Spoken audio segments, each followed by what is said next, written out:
Years in this business, I almost hung myself, not literally, but I almost did. Because for those who've been in the business long enough, you realize how frustrating this is, right? It really is the rinse, wash, dry, repeat. Rinse, wash, dry, repeat. It's a treadmill. And when you get in this business long enough, the reality is you find out that, man, you look back and 20 years is going by, you're like, what's going on? And you look younger. Most of us do, yeah? And it's the Asian genes. We're lucky. But most of us do get younger, right? And so the problem is, though, where are we at in our business? I had a lot of stumbling blocks in my business. I mean, like year 15, year 17, year 19, where I had that coming to Jesus conversation, like, what do I do when I grow up? It wasn't to be where I was at. So the reality is now I have restructured myself and gained some momentum where I'm at, and I'm super excited to come to church with you today. So my goal today is to help spread that to everybody here in this room and help everybody reach the highest levels in their business they want to be as a realtor, and also to build other things that are available to you now that you've never had before. So everybody ready? Yes, awesome. All right, so we're going to introduce our first guest here from the Big Island. It's like a talent show, huh? From the Big Island. All right, he says this amazing team called the Agency. They're in the house today, rock stars. Just past few years, they've together collectively closed over $80 million in volume. And in 2019 on the Big Island, his team was rated number 10 in volume and number 5 in transaction. This was out of 239 brokerages. So let's give it up and give him a hand and warm welcome to Dylan Tanaka! Woo! Come on up! The price is right. Come on, Joe. All right. Right here from Oahu, the V team, John Ballesteros. Yes, in his business life. His first year actually made Rookie of the Year, closing 28 transactions and $16 million. And has never looked back. His first year as a rookie. In the last few years, he's actually made an opportunity to build an amazing team with 100 agents. 100 agents on his team now. Woo! You're already on stage, so give it up for John Ballesteros. Just supposed to wait, John, but all right. All right. From the island of Kauai, we have a seasoned veteran rock star who's received several accolades of recognition in his 18-year career. The Institute of Luxury Home Marketing's $1 Million Guild recognition. Certified Luxury Home Marketing Specialist. Received at Keller Williams the Luxury Division Highest Priced Listing Award and Most Listings Over $100 Million Award. And in 2019 was awarded Top 100 Realtors in the state of Hawaii. Give it up for Road Boy! Come on up, Road! Yeah.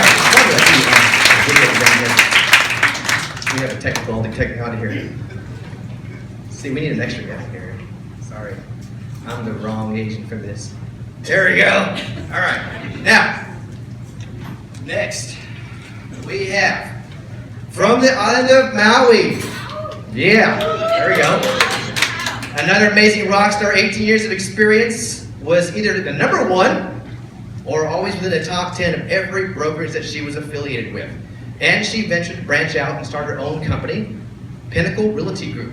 More recently was number 1 Keller Williams agent of Maui for the last 4 years in a row before moving to EXP. And it's her birthday today. Look at her, it's like, are you serious? What? Yeah, I'm psychic. I just found that out, by the way. Welcome, Maria Sims. And you know, we have to do a happy birthday for you, girl. Happy birthday. Woo! I didn't say happy birthday. Yeah? Count of 3. 1, 2, 3. Happy birthday to you. Happy birthday to you. Happy birthday, dear Maria. Happy birthday to you. Woo! And get a free ice cream cone. I just kidding, I don't know. I was asking for free ice cream. All right. Next, we have right here from Oahu again. I want to introduce So this individual actually, we didn't know if he was going to make it last minute because he was having an operation. So we're so grateful he had a chance to be able to join us and be on this panel. So it was a last minute fill-in. But right here from Oahu, I want to introduce another amazing icon makeup producer. 30 years of experience, background in coaching and teaching real estate. More recently, in the past few years, he's been offering continuing educating courses for realtors focused on professional standards. He was the founding broker of EXP right here in Hawaii. So everybody here is because of this man right here. Randy. He has tons and tons of designations and accolades and certifications. He runs his team, the Prothero Group. He is the board of realtors for Honolulu. And he was named the best in real estate top agent from 2013 to 2018 in Honolulu Magazine. So give it up for Randy Prothero. Thank you again, Randy. And last but not least, right here again from Oahu, I want to introduce an icon, makeup producer, rock star also, who crushes it pretty much every day.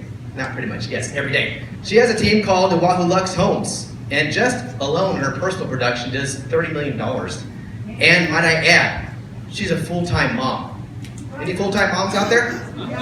Yeah. How do you guys do that, right? Full-time mom and produces at a very high level. So she has an amazing daughter too. She's such a darling.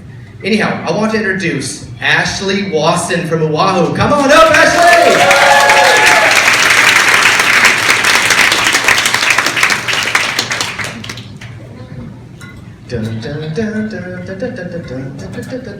Need some Jeopardy music. Oh, I forgot. You gotta kiss everybody. That's awesome. Woo! See? That's the girl. In the mainland, they do this. Hey, what's up? Hey, what's up? That's what they do in the mainland right there. All right, cool. So, what a great diversified crowd here of top mega producer agents from every island to give you their perspective, what they're doing in their business to rock it and to work at a high level. And so the reality is I have a series of questions that I'm going to drill with them, and they've been given the questions ahead of time so they know the answers. I think so. I didn't get any questions. Shoot. Wrong people then. That was last week's panelist. And then we're going to open up to the audience to do a Q&A as well. So everybody has a chance. If you're not writing stuff down today, there's stuff to be said about that, yeah? Because you're here for a reason, to be able to take in all these things. And one nugget, would you agree? One nugget, one thing can change the dynamic of your business overnight. I know it happened in my life because one thing that I tweaked, one thing that I shifted, one thing that I moved in my business, and it was honestly probably one of the most uncomfortablest things I did in my life. So the reality is, being uncomfortable is the key to being successful. Would you agree? Yes? Yes, yes. Perfect. So now is the time to get uncomfortable. Now is the time to take notes. I've been to several things from Grant Cardone, Tony Robbins, Mike Ferry, Tom Ferry. You guys been to those events? Every time I've been to the events, I write tons and tons of pages of notes, and I go back and I reflect on them constantly. And then the reality is, I take something from those notes and I apply it to my business, and it does help and it changes. While you're in the mix of it all, it's so much coming through. It's like drinking from a fire hose.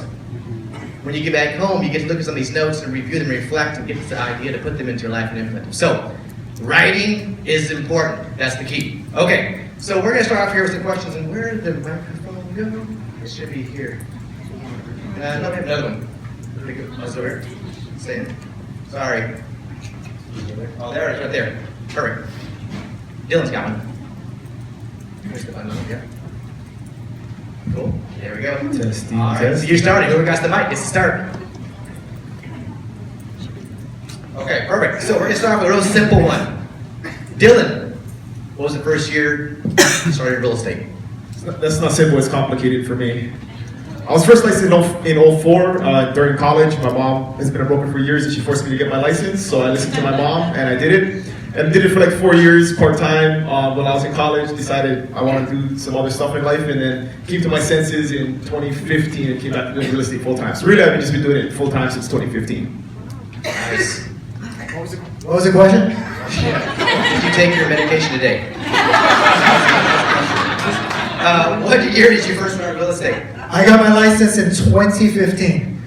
Before that, I was actually selling photovoltaic panels, and I was one of the top salespeople selling photovoltaic. And here with Hawaiian Electric, back in the day, photovoltaic was at its peak. But what happened was they put a standstill with applications. So it took a long time for installations to go through. So my wife said, hey, why don't you just get your license?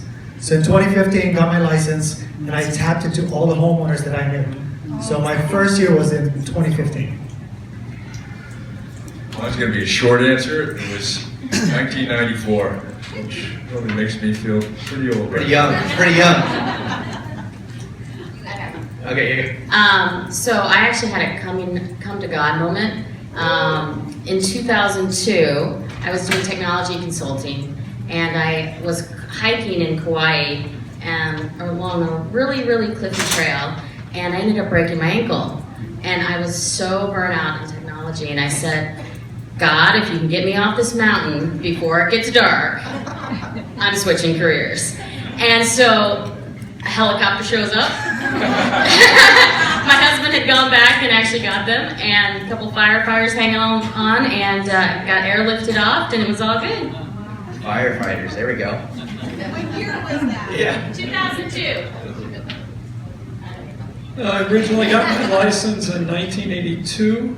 I was 5 years old. Yeah, Randy, you're good. I like it. So was I. I was out of the industry for quite a few years, and I got back in full-time in 2003. I got my license in 2010. I was 20 years old and I had just moved to Hawaii. So I think I was here for 3 months. And I was looking at properties to rent, and the realtor showed me a property, said, you should get your license. And my personality, I said, okay. Just like that, okay. So she needed a firefighter, and you said okay. All right, I love it. Everybody has a reason. So we have a wide range here. Seasoned veterans, newbies. I mean, it really is. It gives you a reflection here that you have the ability to, whether you're starting in this audience right now as a brand new agent, or you've been in business for 20 or 30 years, you have something to gain here from somebody on this panel today. Yeah, you agree? Awesome. All right, we're going to shoot off the second question here. How many homes did you sell your first year? 1. I like it. Your mom doesn't count. I originally, sort of like John, I was a builder and developer for a number of years, ever since I was in my early 20s. And so I worked that sphere. Once I got my license, I originally got it to purchase and procure real estate on my behalf and then sell it. But I also was able to tap into a lot of my clients on the construction development side. I sold 5 in 2015. Nice. My answer is always complicated. I don't know about homes. I did 18 transactions my first year.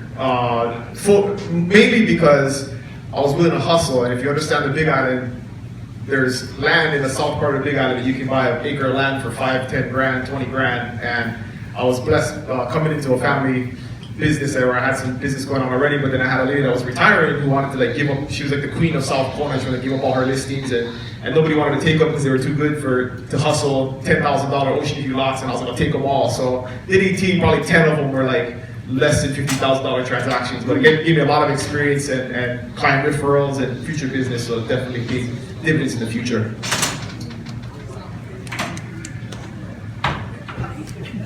I did 1. All right.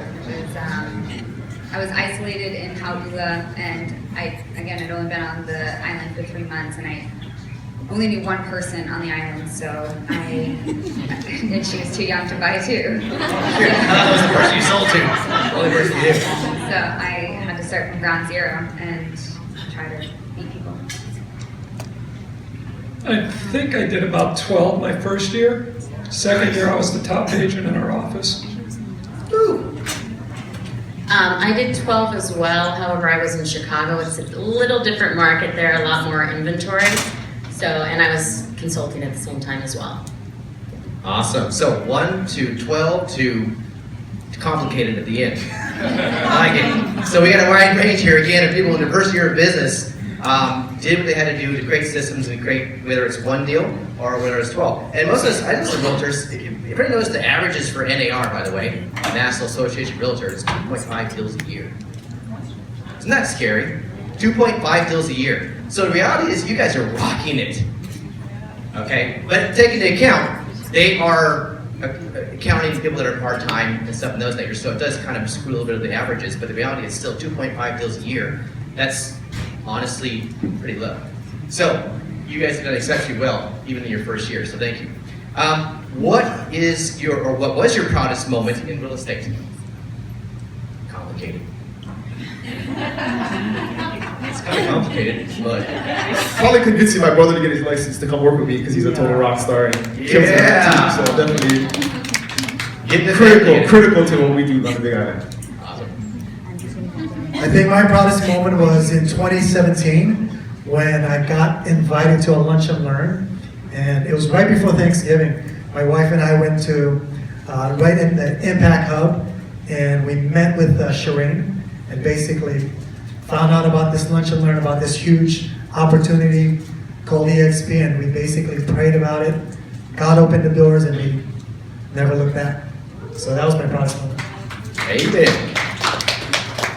That was going to be my answer. You guys should have talked first. Which is a proud moment because, as everybody in here can attest to, at least those of us who are here, this is the best real estate company on the planet. Very proud to be part of it.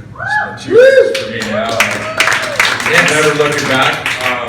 But I think every time I introduce a client to a property or a home and close the deal and see the excitement on their face, have dinner with them, we get together and talk about their property and walk it and see the excitement. That's my proudest moment every time I close a deal and connect someone to a piece of property that means so much to them and can be such an integral part of their lives for many years. Nice, I like it. Personal. I do have to give a shout out to the Ohana team over here and the Ohana tribe. I think my proudest moment is them. Because I did this not just for me, I did this for them. And I wanted to give people a future beyond real estate and get off the hamster wheel, if you will. And every time I bring somebody in, I'm so proud that they've made a decision for their future and their family's future. So to me, I keep getting my proudest moment over and over again. That's awesome. Yes. I think mine was us selling our brokerage to open this up. Yes. 4 of the 5 that started this are in the room. So Judy Van Leeuwen, who is our broker at Island Style Realty, came with us. My wife Darnell and Christina Lujan is up in the back there. Nice. So 4 of the 5 originals here, and I think that was the proudest moment, making that leap of faith to shut down our operations and come over with Glenn. And I was inspired by him and Brad Anderson to do this. That's awesome. I just want to tell you thank you too. That without you, this has not been possible either. So thank you, Randy.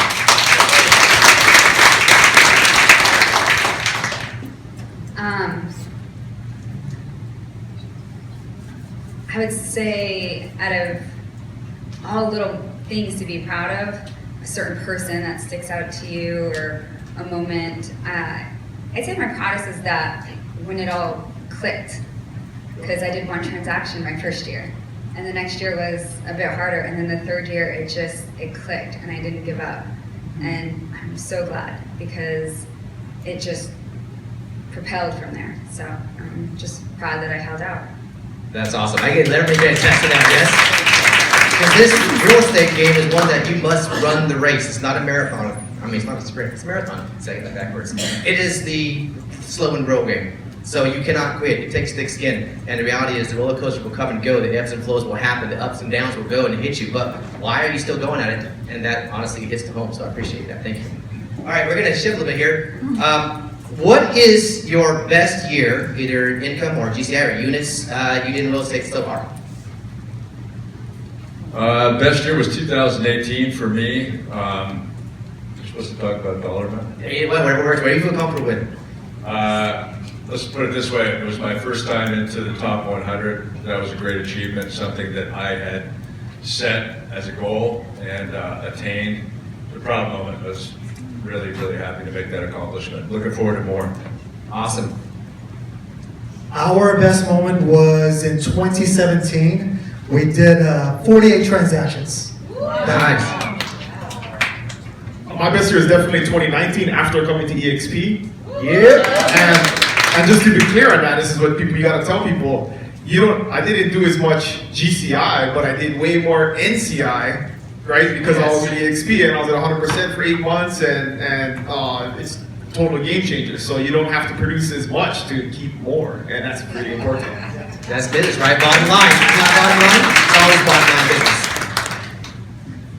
My best year was 2018, my first full year at EXP. I just felt reborn when I came. I kind of got a little over it and didn't feel supported. I came over and I just got really excited, and I think 2020 is going to be my best year yet.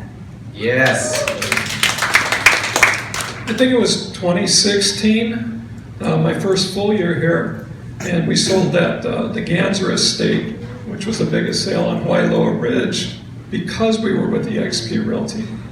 Yes. We sold them on there, and Glenn helped push it. He was trying to get that trip to Hawaii out of us. Did it work? It worked. We sold the property to an out-of-state buyer. We had more action than they'd ever seen. It had been on the market for 23 years. Holy moly. And it was owned by a principal broker, and she hired me to sell it, and we sold it through the power of EXP Realty. Yes. We proved our business model loud and clear up on the hill there. Absolutely. My best year was in 2006. It was just me and an assistant, and I did 68 transactions. Oh, whoa. That was a lot. It's different in Chicago. Yeah, still, nonetheless, units are units, it's a lot. When you're still, just how many people on your team at that time? Was it you? And an assistant, that's a lot. So 2 people, that's a lot, that's huge. Talk about no sleeping. All right. So, what mistakes did you make your first year in real estate that if you had to do it over again, you would have done differently? To help any new agents out here that might be starting today or getting this new rhythm going, or maybe they're at a spot in their career, in their business where they're literally trying to figure things out and they're not quite where they want to be at, and they're trying to find this newfound, whatever it is, to help them get going. What was something you could say that if you could start over, that you would do differently, that you did in your first year, or what mistakes that you could avoid, right? Okay. I guess since you're already with EXP, you already avoided that one, but earlier.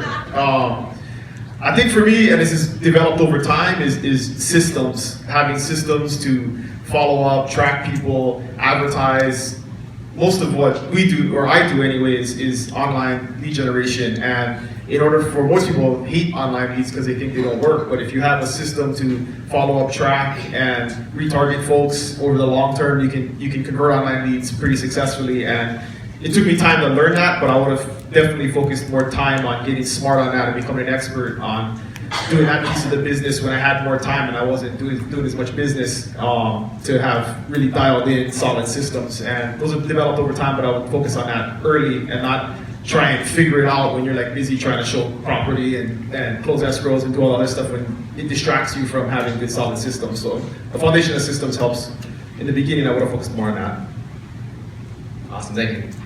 For me, it was, since we live here in Hawaii, the weather's beautiful, surf is always up, so I'm always having board meetings. So for me, I can't, right now I want to go surfing.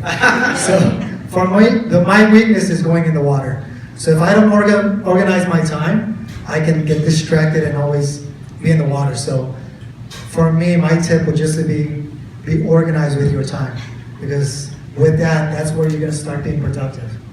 Yeah. I think it's, it's discipline. Once you get into the business and you really start to learn about the business, and implementing the tools and structure that you need to be productive, time blocking and so on and so forth, it's the lack of discipline. And I think, we all fall to that. We all fail in ways, and we can all do better. But it's just really staying focused, staying out of the water, to John's point, and just focusing on the things that you have to do to generate business. I would say your habits are the most important. Everybody's got good ones and bad ones. And habits are really what distinguish us from the productive and unproductive people. So the more you can really focus in and list out your bad habits and then change it to a not, the faster you will actually improve. I would also say to see if you can find a mentor or someone that's been in the business for a while that you can just listen to, shadow, etc. EXP is wonderful because we're more about sharing and teaching each other than I've ever seen any other company in the past. So I think that's a really good way to go. I think the biggest mistake I made and almost all new agents make is spending money on those shiny pennies. Lead generation. Don't buy leads, go generate them. I lost so many thousands of dollars chasing free business that never showed up. And I learned to generate my own leads and do my own follow-ups. You're going to have a much better career if you do that, and you'll have a sustaining business. I agree, absolutely. Just the fact of, I need a new logo, and I need a better website, and I just needed all this fluff, and social media had to be on point, and I was so focused on how everything looked when there was no leads for them to look at it. And so it doesn't matter if you don't have the leads, focus on that. And leads is not just online, but find something that works for you. So whether that's working in a cafe or whether that's finding a niche or whatever it is, the rest doesn't matter, it'll all follow. At that point you have leads, pay someone to do all that. Awesome. Awesome. Thank you. So the mistakes we talked about, let's flip it and say what was one of the things that you did really well. Not the mistakes that you did in your early career, but what was the things you did really well in your early on career beginning that may have catapulted or gained momentum for you in these moving forward years? What was one of the things you did really well that you can think about? For me, I mentioned I got licensed originally in 1994. I really didn't start my business in earnest until 2014. I was diagnosed with stage 4 cancer. And I've been building and developing for so long, I realized when I was going through the treatment, I kind of just didn't like what I was doing anymore. So I realized it was time for a change. 7 weeks being, on your back and going through that. And I've always liked real estate. I had my license for many years prior to that. I said, well, wait a minute, I love people, I love real estate, I love land, I love looking at land. I should just jump into this 100%. So I built a sphere of people through my development company, and then I began to tap them and just say, hey guys, I'm in the business of selling real estate, and that's worked out really well for me. I had an instant sphere of people, high net worth people that I could tap into. John mentioned he was in solar, so if you have anything like that, put your brain to work and reach out to those people and connect with them, because that can translate into a lot of business. Awesome, thank you. For me, what has worked, just the follow-ups. A lot of agents, honestly, they don't even pick up their phones. Most of the times when I call, just calling agents, they don't even pick up. I say 80% of the agents I call, it goes straight to voicemail. That is lost business. And there's this book I read called The Little Red Book of Selling, and anybody can make a sale and earn a commission. But if you make a friend, you will earn a fortune. So that's what you got to do, is just apply and create these relationships. This is the beginning you're talking about? Yeah, the beginning.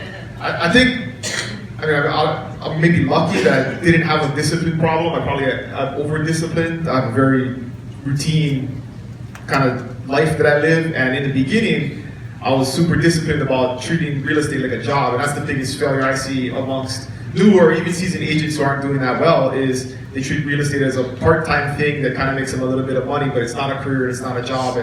And from day one, I had nothing going on. I go to office for 8 hours and I just figure out stuff to do, just work, figure out how to use the MLS really well, be a ninja on the MLS. I mean, the stuff that even if I had nothing going on, I would just get better at the systems and practices of real estate, read the contracts really well, get really smart on the contracts. So the first client I sat down with, I could tell them exactly what paragraph J3 said or whatever it was, because I was an expert in that area even though I had no experience. So discipline, I think, is super important. And one of my favorite sayings is discipline equals freedom.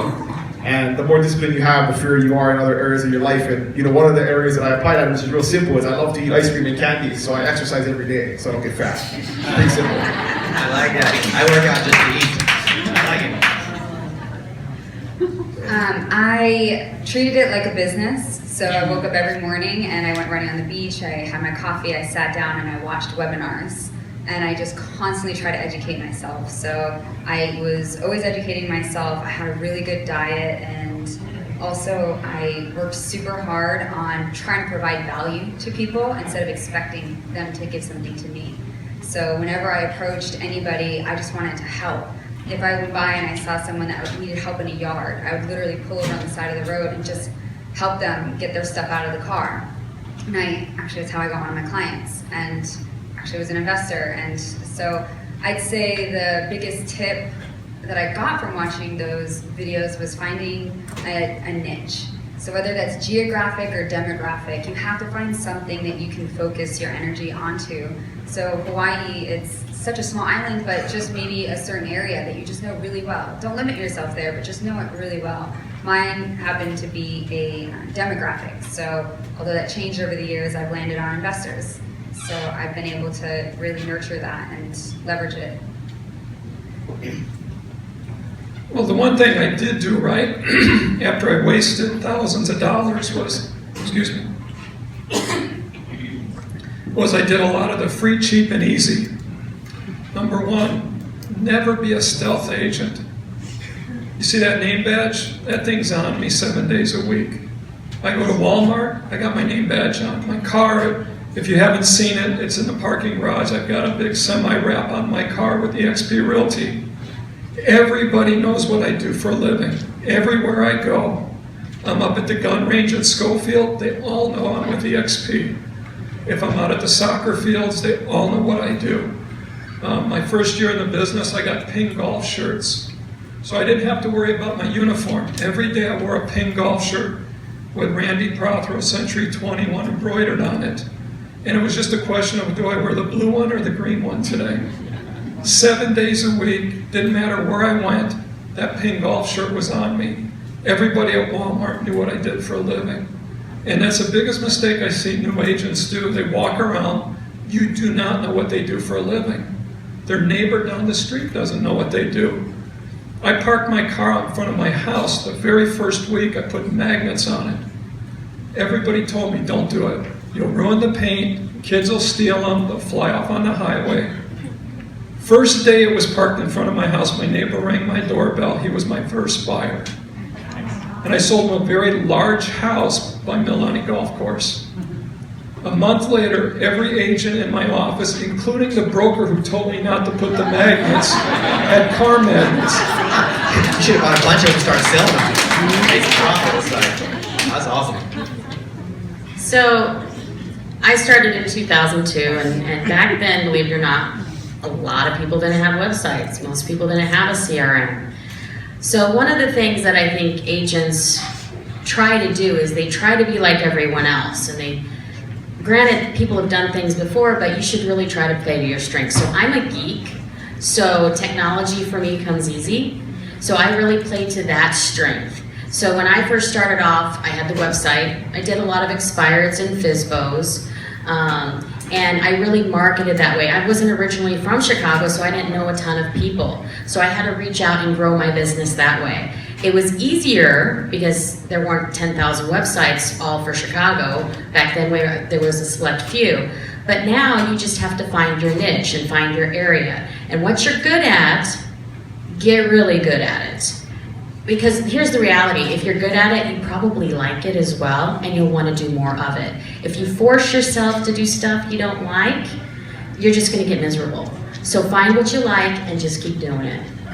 I love it. That's awesome. So we had a wide range of responses here from, Dylan at the end talked about internet leads, and it worked for him because he found systems behind that. It wasn't that it was not purposeful, it was intentional. He created systems that he can keep in alignment with those, make sure he didn't slip through the cracks. And then following relationships was important too. I think this business is all about relationships. Would you agree? Right? Because reality is you're finding the buyer to find the seller and hoping that they will refer you to their people, and their people, it's all about the relationship connection. And then it's a great point, Randy. Literally, it's about generating. I myself did what they call a 30 for 30, which is 30 open houses in 30 days. I did that in the month of December through Christmas. Yes, everybody thought it was crazy. But I closed 7 deals from that month. Now understand that every day in that open house, there was people that didn't show up at all. It was pouring rain outside. I was sitting there and the house was cold. Some of the electricity wasn't even on. And I'm huddled up in a blanket thinking, what am I doing? But the truth is, I didn't get anybody at those open houses sometimes. It wasn't about that. Every day I was practicing my niche. I was doing what she said. It's about self-mastery. If you're not becoming a self-mastery of whatever it is your niche is, you are selling yourself short. I became a master at open houses because I did them every day. And the reality is, one of my clients I got was because I was picking up my open house signs, in the rain, by the way, on a corner, and the lady pulls up, rolls the window down, and says, hey, is that house you hold it open? I'm like, no. It was the one down the street. She goes, oh, is it a 2-story or a single story? I'm like, well, it was a 2-story. So darn. I'm looking for a single story. I have a 2-story now, and I want to sell it to get down to a single. Can you help me? No, go down their street, somebody can help you out there. I'm sure there's another agent blow my house open. You know, kind of like one of those. But the reality is, it wasn't about me even finding the clients in an open house. Being out there in the energy is the law of attraction. What you put out comes back. My mind was developed and wrapped around success, and I had one thing in mind. I needed to close a transaction. I needed to get a buyer and seller. However that worked, it worked. So the consistency, the CRMs, the generating leads, the relationships, knowing your niche, self-mastery, that is all key in this business. It literally is about consistency and not giving up. Anything done consistently, you will always win. True? Anything you do consistently. I can eat a little bit of sugar every day. In about 6 months, I will need to go to the gym. Maybe shorter. Anything done consistently on a small fraction changes your life dramatically, good or bad. That's the truth. You just got to find the purposeful things that you do in life to improve it versus go down this downward spiral of negativity. All right? So, awesome. Thank you very much. Next question. I love this one. So, you were in Chicago, you talked about, moved to Hawaii, completely different location. Most of you guys have been in Hawaii the whole entire time. If I were to drop ship you, parachute you into a whole other place tomorrow, literally, didn't know anybody, didn't have the money you have now, and you had to start real estate day one from a different location, like boots on the ground, what would you do tomorrow? I can't spend any money. No. Well, you don't have the money you have now to buy leads, let's say. Spend a little bit of money. Well, you could probably ask your mom and dad for some money, but, you know. The cheapest, quickest way to generate tons of leads is on Facebook. So if you're not doing that in your market with KV Core, you're definitely missing out. I've collected about 1,000 leads on Facebook in 12 months from very minimal Facebook advertising, like a couple $100 a month, like not like thousands if you got to spend on Zillow and stuff like that. So I would definitely go drop into some place and do a ton of Facebook advertising and start generating leads, and I mean all the other stuff too, you know, open houses, knocking on doors. But I think for me, one thing that I focus on is, and this would probably be determined of this answer too, is I would look around and see what nobody else is doing and figure out what you can do that nobody else is doing, because then you have a competitive advantage and there'll be more opportunity there. If I was on the mainland and I was a real estate agent, I would start knocking on doors. I'm actually an expert in door knocking, so I would do the same here in Honolulu, same in Florida. I would knock on doors and create relationships. That's where I would start. Awesome. I'd go surfing. In Arizona? I'm originally from California. That's where I first became an agent. You know, in Hawaii, it's an interesting market. Particularly, I don't know about Oahu, but outer islands, I would imagine, are kind of all the same. We just have such an influx of tourists, so our market is a little bit different. I always advise newer agents to hold open houses. And to your point, Chris, I mean, it can be frustrating. There's days, where it's raining, you're not getting anybody through, but it's a great way to build new clients. And also, if you're going into a new market, you got to know the market. I mean, that's the number one thing. You have to know and study the market. When somebody walks into that open house and they ask you if there's a single story, that's right, there's one down the street just listed, so you have to know the market. But yeah, I think I'd start with open houses. I'm not a techno guy, so Facebook is a little bit over my pay grade. But for those guys who are younger, the younger people that are coming into the business, great way to generate. I think I would do 3 things. The first thing I would do is expireds and FISBOs, because they're the people that are selling or were ready to sell. I'm pretty good at converting those. The second thing I would do is a bunch of Facebook ads, and I would talk to the other agents in the, because I'm really good at advertising, and I would say, hey, do you have any listings that I could advertise on Facebook, etc. And then the third would be kind of related to Facebook a little bit, is I would find a neighborhood that had at least a 10% turnover. And the reason you want a bigger turnover is because there's much more sales, so you have a higher chance of getting a buyer or a seller in that area. So, and I would try to find one that wasn't dominated by a single agent, because it's a little bit easier that way. And then what I would do is I would video the neighborhood. I would do a video with the stats of the neighborhood. I would video the restaurants. I would video the school district, everything related to that. Then I would create a Facebook page for that neighborhood, and I would own that neighborhood, and I would be seen as an expert in that neighborhood because nobody owns it yet. And that will build you over time. In 6 to 9 months, you could have a thriving business in a place where there's a 10% turnover that nobody currently owns, which would be huge. Awesome, I like that. Yeah, I think Maria hit it on the head. Very similar to how I built my business originally. I used to build all my own websites. I was big in blogging. At one point, I was ranked number 4 in the country out of 200,000 agents for blogging. And got over a third of my business from people just responding to my blog articles. But look for the low-hanging fruit. So you know, like they mentioned, knowing your market. My office was in Mililani. We were the closest office at the time to Schofield Barracks and Wheeler Airfield. Do you know that nobody was doing VA loans back then in 2003? I'm surrounded by military bases and nobody is doing VA. I became overnight the VA expert in this part of the island. And I wrote about it, I posted all kinds of information, found a couple of lenders who would do VA loans back then because none of them wanted to do them here. And I just started going after military who wanted to rent apartments at our office and turned them into buyers. It was low-hanging fruit for me. You have to find what's that low-hanging fruit and do something other than what everybody else is doing, because if you're following the herd, it's a hard way to go. Awesome, that's great. I'm there. Thank you. Good point.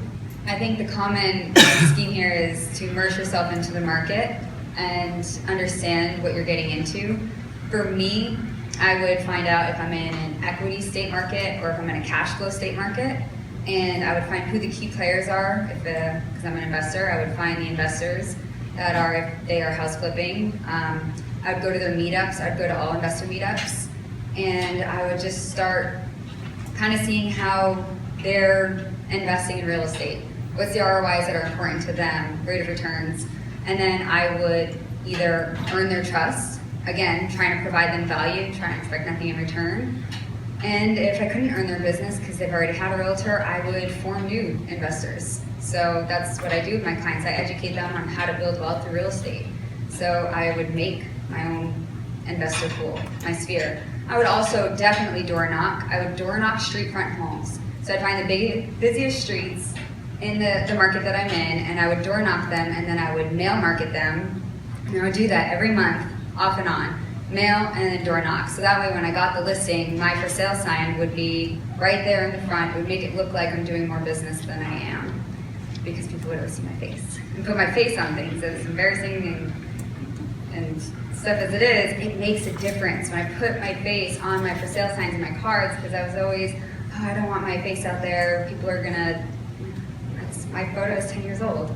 So luckily I think I'll always look like I'm 12, so that's my favorite. But I did, and I'll never forget, I had my first listing in Haula. It was an oceanfront, and the neighbor a few doors down, he wouldn't work with me. I looked too young and manged, North Shore girl. And about 6 years later, I ended up listing his house because he was running, and it was a street front property in Haula on the highway, and he saw my face on the sign.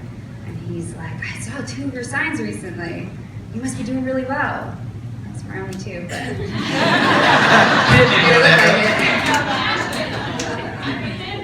it. Go to the neighbor's house with you, walking down to that house and staging it with you. Margaret's house. Yeah, that's it. That's awesome. All right. Thank you. So yeah, the reality is, 2 basic things I've always said when I've actually coached and trained some of my team is that there's 2 things in this business that you do very well. Forget the rest of the white noise that happens, because everybody says, oh, you need to do this, and you do this, and you do this, and you do this. Just get it, make it simple. 2 things: lead generate and follow up. If you lead generate and follow up, you'll be the busiest realtor in the world. Everything else seems to fall in its place in the universe when you do lead generate and follow up. And what that even looks like, I come from a background of Philip Williams. Yes, I was there for 2.5 years as a team leader. I coached hundreds of agents. And the 410, yes, if you don't know the 410 is, that is the basic foundation for everything in this business. It is lead generate and follow up. It's adding 10 new people to your database every day. It's touching 10 existing people in your database every day. It's writing 10 notes to people in your database, and it's previewing 10 properties, which I love that, Grown, is that when I was in my open houses, I previewed my entire area of my open houses so I knew exactly what was there.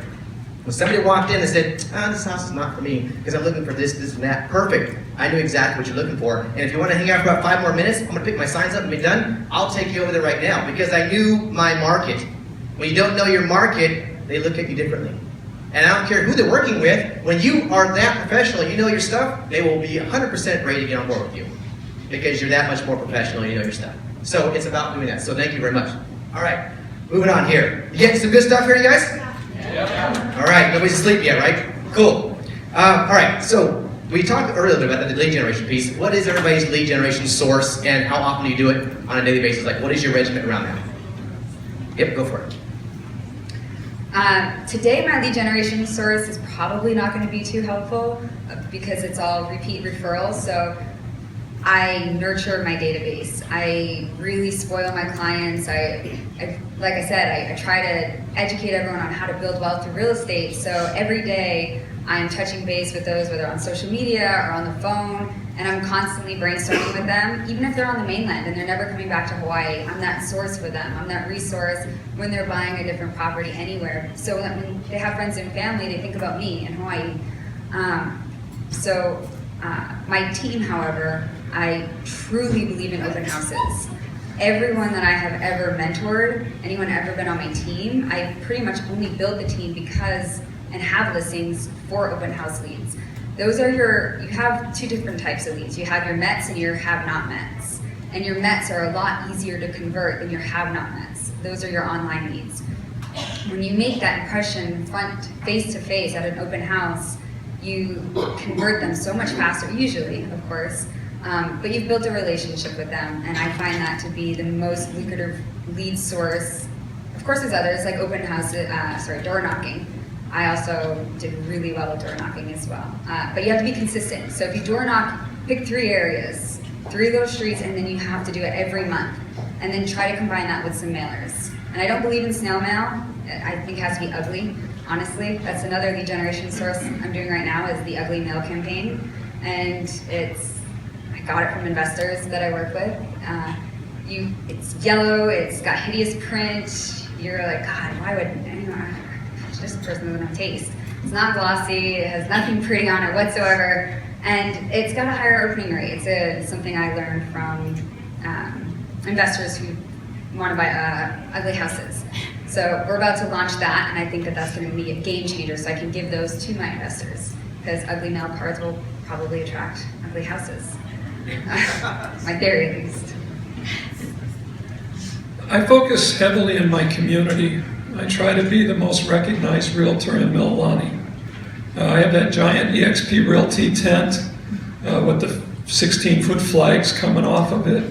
You'll see us out there at every community event. We sponsor almost anything Mililani Town Association does. High school carnival, high school soccer team. For years I built the website for the football team for free as long as I got my ad at the bottom. So I do a lot of that, and then we've got our vehicles. We have 3 vehicles driving around with our names on them. So it looks like we're everywhere. And so it's really about having that presence in the community. And I get a lot of people come up and they say, thank you for supporting the community, and they come to me just because of that. I'm a firm believer in proactive lead generation. There's 2 types, either proactive or reactive, and I talked to my team about making sure that if you had a table, you kind of need 4 legs to your table for it to stand up. So at the minimum, you need 3. So we try to have at least 3 legs to our proactive table. Most of my leads right now, I've got about an 80% of my leads, or 20% of my leads are giving me 80% of my business, and that's sphere of influence. And as a team lead, I'm also helping my team build their sphere. We do a lot with lead generation via the internet, whether it's Facebook, we do Google pay-per-click ads, we do a lot of Facebook, some of them free. We do a little bit of property boost through KV Core. And then we also have done postcards, although postcards is our least favorite because it's the lowest return. In Maui, the newspaper actually still works. So we actually do get people that text in from the newspaper because we have a text this number so we know exactly where the lead source comes from. So, but I would say whatever you do, just pick at least three things that are proactive where you're actually going out and doing something, not waiting for someone to come back to you. Those are all good suggestions. And same here, I mean, I implement a lot of different lead gen tools. I'm a little old school, so one of the things I do is farm, snail mail. But what I try to do is set myself apart from everybody else. I mean, everybody gets the postcard, just sold, just listed. It's like, toss in the mail. So I create something that's outside the box, spend a lot of money on it, try to set myself apart. A lot of it, to me, what's really important for me is if I have a big sale, I got to let my sphere, my farm know about it. Because that's what generates and creates relevance for you. People see you're closing $3, $4, $5, $10 million deals, whatever it is. Wow, this guy's in the realm. He's in this market. He knows what he's doing.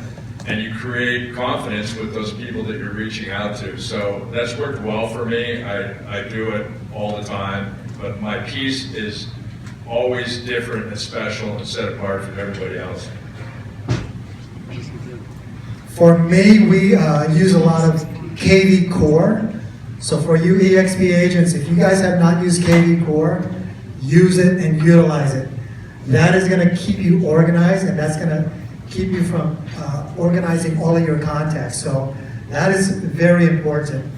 We were a premier Zillow agent back in the day, and we used to get a lot of leads. So one thing I stress is it's speed to lead. If you guys are premier agents with Zillow, Trulia, Redfin, or Realtor.com, you need to call them ASAP. If not, it's just going to go down to the next person.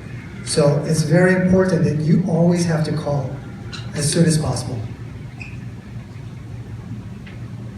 I definitely have the referral business and the peer-to-peer business that you have in the community. But for me, to really expand the business and grow it, you gotta generate those leads online, especially in our market where a lot of people are transient or second homeowners or moving to Hawaii in 6 months. And so I definitely do every single referral company out there at HomeLight, Homebird, Redfin, Mellow Homes, OpCity. I mean, sign up for all of them. And a lot of people cringe at paying a 25 or 30% referral fee, but I would rather get 70% out of a deal than 100% of no deal, right? So definitely those referral sites are good and have good qualified leads most of the time, and then definitely from other agents. So I try and establish myself on the Big Island as a resident expert and somebody that knows what they're talking about through a video blog. So my Big Island video blog, go and like and subscribe on YouTube, shameless plug.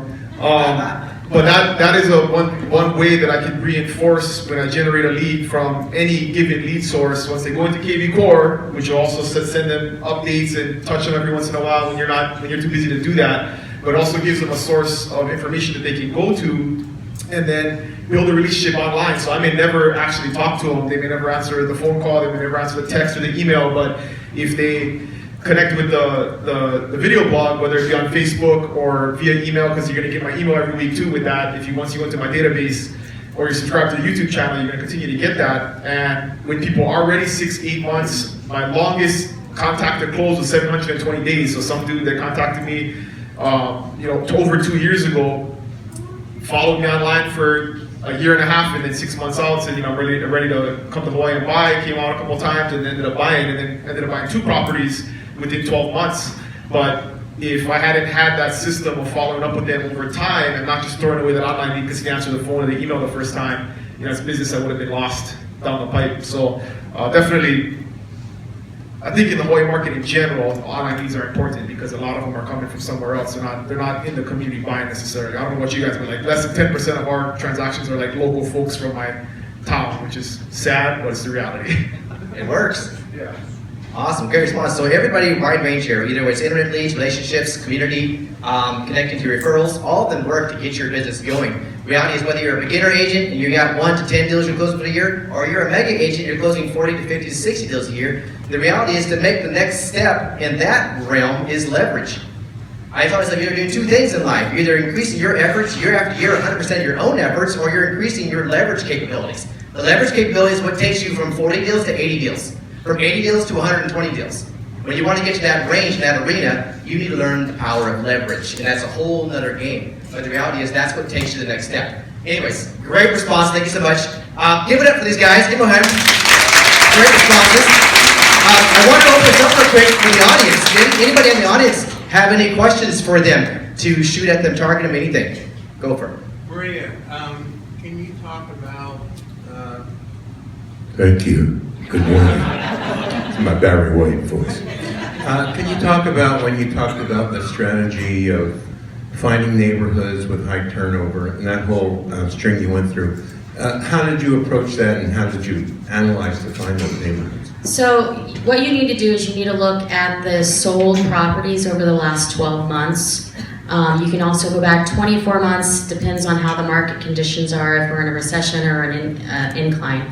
But 12 to 24 months, and what you need to do is you need to count the number of sold based off of the number of properties total. So let's say there's 100 properties and 10 of them sold, you're at 10%. You should also pick at least a neighborhood that's got enough properties in it. So you may have to pick 2 or 3 neighborhoods. Anything over 10%, actually anything over 8 is good, but 10% is kind of a golden number. If it's 3 to 5%, you're not gonna have enough transfer of ownership to really gather something, especially if you're new in an area. So 10% is a nice sweet spot. Then you can do your videos of the neighborhood. You can become the neighborhood expert on Facebook. You can create groups, you can blog. I tell everybody for every landing page you do, you should have a blog associated with it, and that landing page should drive leads into your KV course so you get their information right away. So when you say total number of homes, not listings in that neighborhood, but actually Correct. physical properties. Correct. So if there's 100 homes total in the neighborhood and 10 of them sell, that's a 10% turnover. So that's the best way to look at it. If only 2 properties are listing each year, it's probably not a good neighborhood for you to focus on unless you've been around in that neighborhood for a while. It's a little bit more competitive. Or if you find that all 10 properties are listed by the same agent, it's going to be harder to break into that market. But if you find a neighborhood where there's 6 or 7 different listing agents, you have a really good opportunity to break into that neighborhood because nobody owns it yet. Awesome. Anybody else? Not everybody's up front. We make it easy. This is a question for the gentleman on the end. I'm so sorry, I forgot your name, Mr. Complicated. That's how I remember you. So the last bit that you were just talking about advertising on Facebook, you had said that if you were in the mainland, you would do that no matter where you landed. What do you consider your demographics that you target being on an island here, or being here? And where do you reach out to, and how do you choose where you go first? So there's 2 parts to that. One is now with, if you're doing real estate advertising, they really limit how you can limit your audience because of like anti-discrimination laws and stuff. So you don't have a ton of specificity. So, but that's not a problem. Like if I'm gonna run a listing ad in Kona, I'm gonna run it to the entire Big Island because I don't care who's on Facebook. If they see my stuff, eventually they're gonna buy or sell a property. So I just want to be familiar to them. The other thing that you can do, which is super cool with Facebook, is you can create lookalike audiences. So if you have a pretty good database, you can put that database of email addresses directly into Facebook, and Facebook will take the demographic of those people. So they'll take that 1,000 people that you put into Facebook, and then they'll create you a lookalike audience. So they'll say, okay, there's another 250,000 people in America that are just like these people based on their likes and their demographics. and then you can target just those people. So that's one tool that I use to target people all over America in a larger geographic area when I can't target them based off of income, race, age, all the anti-discrimination stuff. So Facebook advertising is huge. The lookalike audience tool is huge, and then a new one that I just started using, which is just as awesome, is with the Facebook Pixel. You can put that on your KV Core website, and it tracks everybody who ever goes to your website if they're on Facebook. And then you can take that audience and either retarget them again, or you can make a lookalike audience based off of those people who have already visited your site for whatever reason, and then target people that look just like them demographically based on their profiles. So some real tricky stuff you can do, but it's awesome. That's a lot of lookalikes. All right. Anybody else? You said never lookalike of everyone.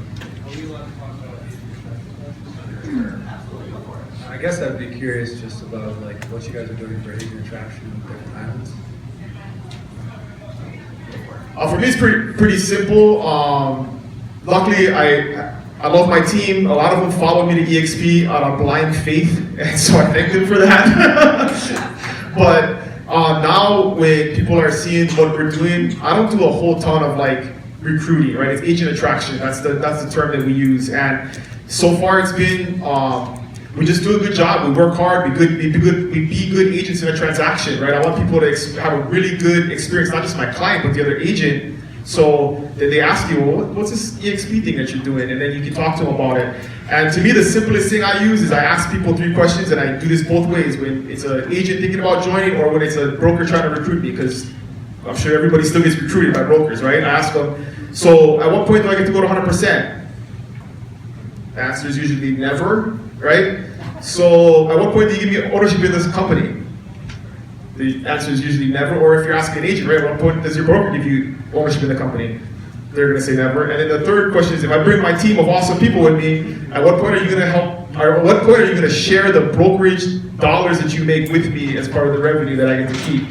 And the answer is always no, right? So it's 3 simple questions, and if the agent that you're talking to is getting a better deal than that, you better go look into that company, but I can guarantee you they're not getting a better deal than that. And it works both ways, and I've had some brokers like, I ask them, what are you gonna do? Because you're not gonna beat this model. Like, you gotta figure out what you're gonna do, because you can shut your brokerage down and come with us and survive, or you're gonna be out of business at some point. Because if your agents are paying a franchise fee and paying a split all year long, and I've had long-time agents that I know and respect that put 30 years into a company, building a company up, and then they retire, they get a certificate and a going away party, and that's it. They don't get nothing, and that's not what I want to spend the next 20 years of my life doing, is walk away with nothing. So 3 questions: 100%, when do I get ownership, and when do you share revenue with me?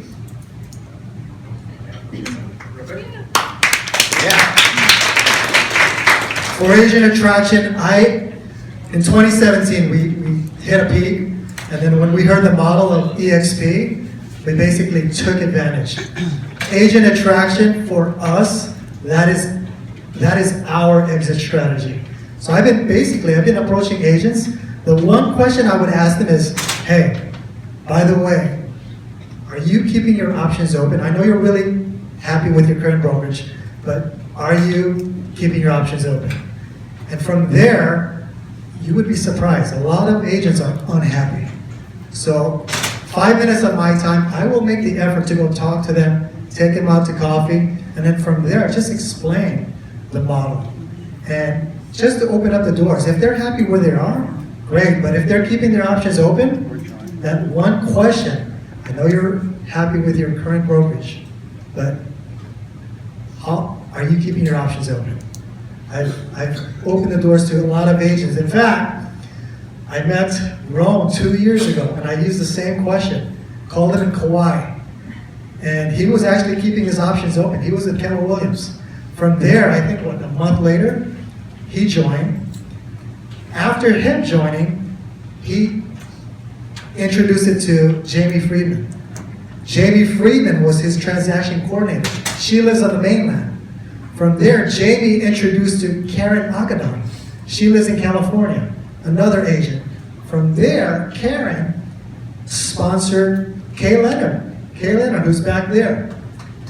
After that, Kay Leonard sponsored Joanna Wheeler, who's right over here. So from that one connection, I said, geez, this is the way to go. This is why I get excited. So this model here is just every single day. I'm just like looking out for agents who want this huge opportunity. And I just want to give John a shout out, a big mahalo, because I joined after he called me. All right, so again, like he's talking about, you just gotta ask. You never know where somebody's at. I was in I won't go into the long, complicated story, but I was in a place where most people would never think to call me and ask me to change brokerages. But the brokerage had gotten bought, things were changing. I didn't like the new leadership, and I was looking at my options. I was looking at stuff to do, and we had a mutual friend. John called me out of the blue one day and asked me. I said, as a matter of fact, I am interested. Let's talk. And we had a conversation, and I don't know, 30 days later, I was with EXP or something like that. So you never know where the opportunities are. So don't be afraid or ashamed, because somebody may be unhappy, and you got to give them a better option. And if they're not unhappy, if you show them the light, they'll come. Well, John had it. His memory doesn't serve him quite right, but he's right. I was at KW. And when he called me, I think it took me 60 seconds to make my decision. And I'm not kidding. He laid it out, and I was like, well, this is a no-brainer. Are you kidding me? Because coming out of KW, it's like, I'm not here to, bash anybody, but the profit share, I was like, oh, it's like, okay, $229 or something. And then when I saw this model, I was like, boom, I'm in.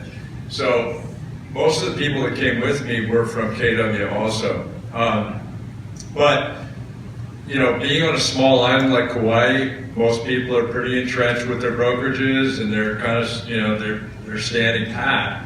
I would say keep an eye out for when changes happen in brokerages, because that's when people tend to be discontent, with what's happening. So there's opportunities there, and we've seen that happen a couple times on Kauai over the last year and a half. So there are opportunities there. But again, it's sometimes it's hard, and you can lead a horse to water, as they say. But sometimes it takes a while for people to make that decision. You just keep in contact with them, and eventually it's like, hey, you know what, I'm ready.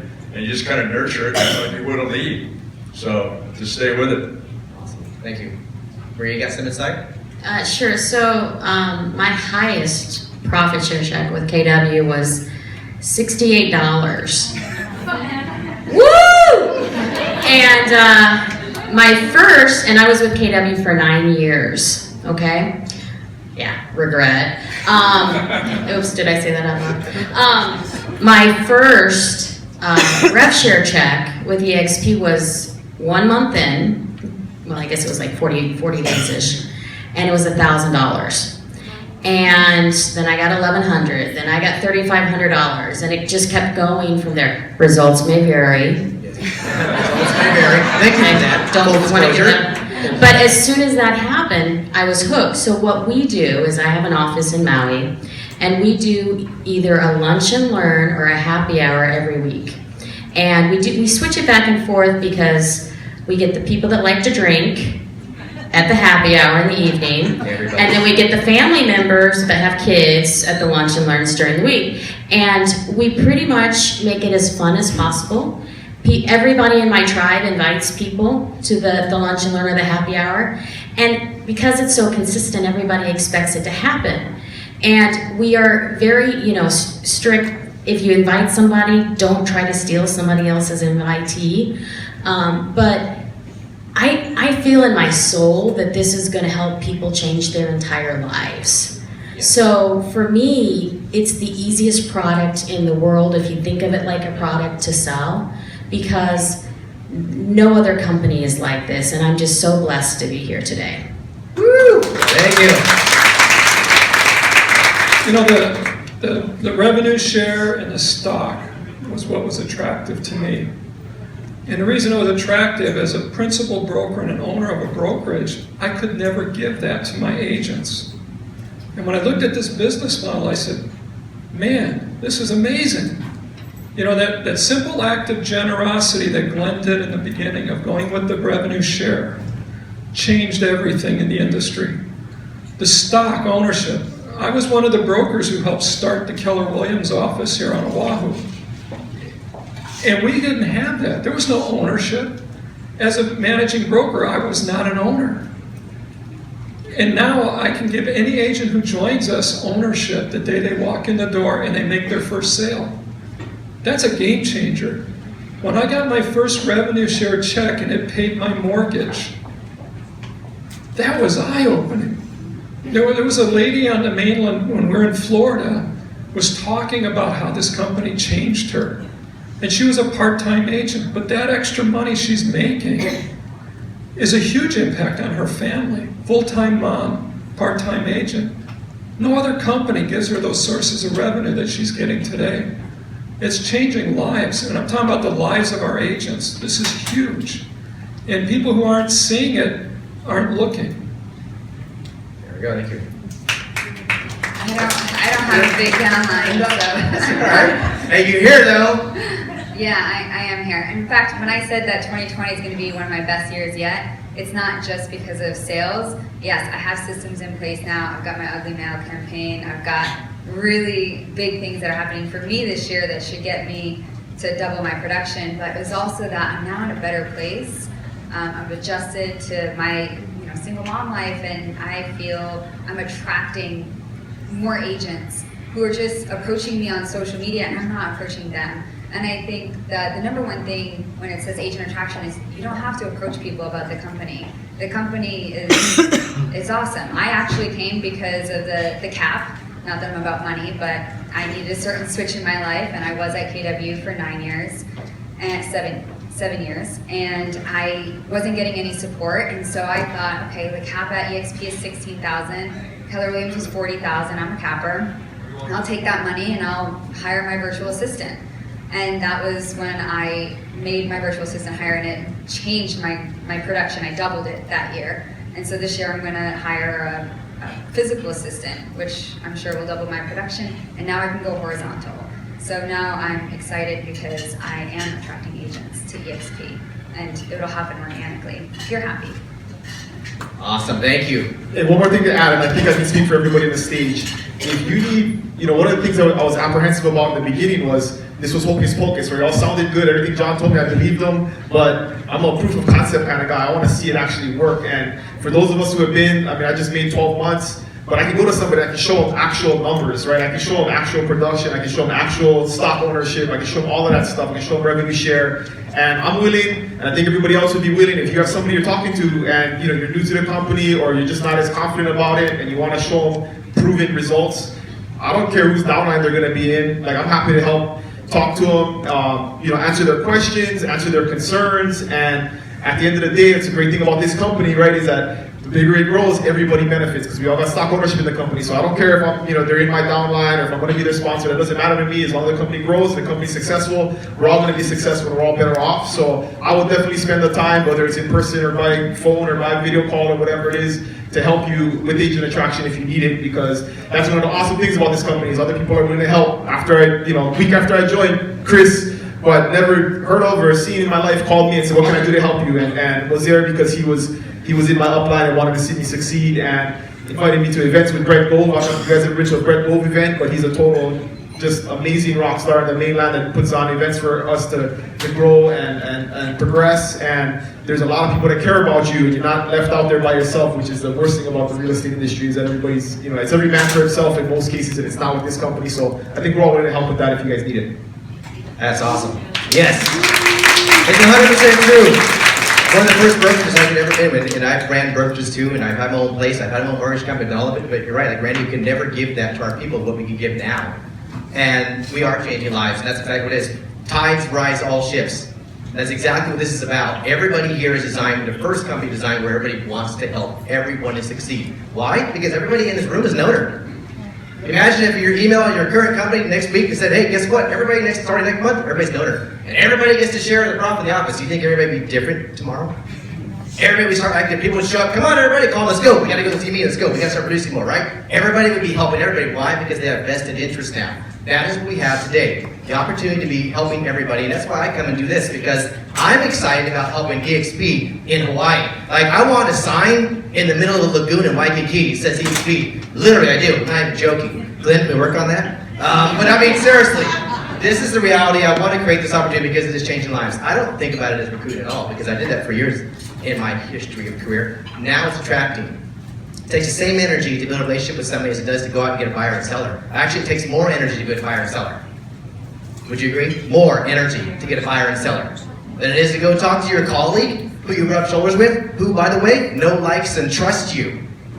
Has anybody ever in this industry, there might be a few people in this room, who ever went and interviewed a brokerage? I mean, there's always somebody in the room. But reality is, everybody goes somewhere because why? They go ask their friend. Why are you over at Colville? Why over at Remax? Why over at Sotheby's? Why over at Keller Williams? Well, this is why. Because this, that, and the other. And then when they go there, it's a compelling reason for them to join. And guess what? That person comes on the ground because of that individual that no likes and trusts and respects their opinion. That's exactly how this is built, off of relationships, and has been working like crazy. And I'm excited because this is what it's all about. So give everybody a hand here again. Great job. Thank you so much.